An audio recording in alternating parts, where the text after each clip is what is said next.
Babangu kwa jinsi nilikuwa namjua katika maisha yake, alikuwa ni mwalimu by professional.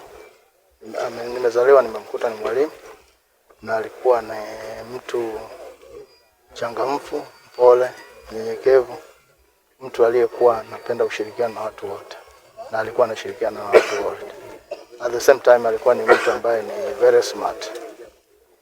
Ni kipi ambacho wewe kama mwanae mkubwa unaweza ukajifunza, yani inaweza ikawa ni sehemu yako ya maisha baadaye pengine kwenye jamii?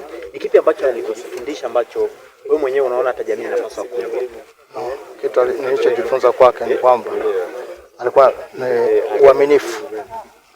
uaminifu, upole, kwani muungwana sana.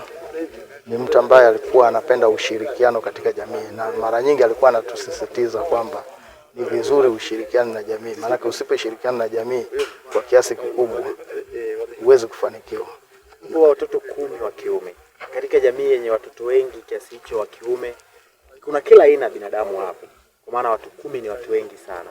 Ni namna gani ambavyo wewe kama kijana mkubwa katika familia hii unaenda kuhakikisha pengine amani, upendo na umoja uliokuwepo kipindi cha uhai wa mzee wako unaendelea kudumu? Ni kitu ambacho naweza nikakisisitiza ni kwamba jinsi alivyotulea bila ubaguzi, ni kwamba itabidi tusisitize ushirikiano na bila kubaguana.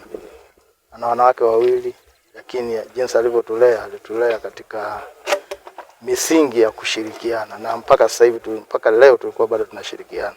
Sasa hatutegemei kwamba siku za baadaye baada ya yeye kuondoka tutaacha hiyo. Upande wangu binafsi mimi namshukuru Mungu kwamba Mungu alimpa baba yetu maisha marefu, kama ulivyoona kwamba ameishi miaka 90, sio umri mdogo, lakini tuko watoto 14 na kila mmoja alipata nafasi ya kupata elimu. Nadhani alifanya jambo la msingi sana, kwa sababu ukimpatia mtu maarifa unampatia urithi ule mzuri zaidi.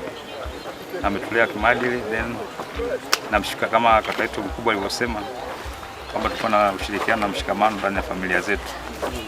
Nadhani tunamshukuru sana, sio familia zote zinakuwa na mshikamano na zinapata nafasi ya kupata elimu. Hivyo namshukuru sana. Tutaendelea kumwenzi na tutajitahidi sana kadri ya Mungu atakavyotujalia, tujitahidi kuishi katika msingi ambao ametujengea. Sina mengi ya kusema, lakini namshukuru Mungu sana kwa kutupa baba mzuri ambaye alitujali katika maisha yetu. Asante.